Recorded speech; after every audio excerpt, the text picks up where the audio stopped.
tuonyo ka jo Kericho nikech sotik areas kata mana jo Bomet gibe ginyalo bet piny man gitudre gi jo Busia County and Siaya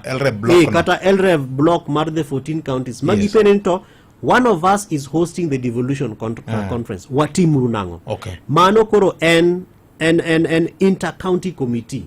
So within the county kanyo be koro whoever wants to emerge the leader kaka koro speaker Jojo Kode is emerging the leader onyalo propose ni yawa sea ni to marwa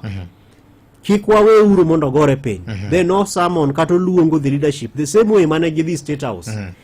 e kaka gibende dware ni mondo moving forward and I'll be very happy kata mana loso gi speaker manyise ni to gap manenoni okubed piny mondo address challenges manyalo affect services majo Siaya nikech ngeni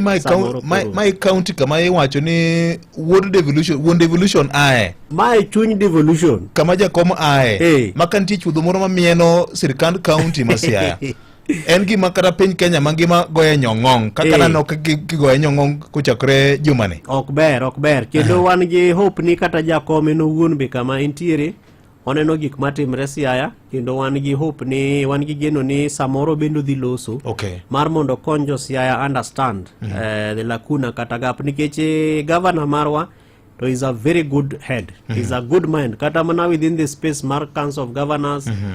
peers ne kata within the senior councils kanyo en mind ma ok nyal bedo taken for granted omiyo his absence kuma entiere gik ma samori wacho e wiye ma ok beyo ma gik ma we hope ni the leadership they take a very strong stand mondo konjo Siaya mondo set up precedents bende ne counties mamoko kamano wachia ni nitie gi thuoke mang'eny anya di bende ma momiyo governors moko no kanodonjo nomiyo jolup gi tije mamoko mondo jogi obed modich mano en good practice deputy governor marwa en CC muchung weche mag pur maka puro gore piny to ipenje kodhi maber ene ma en wuon wach ipenje ting'eni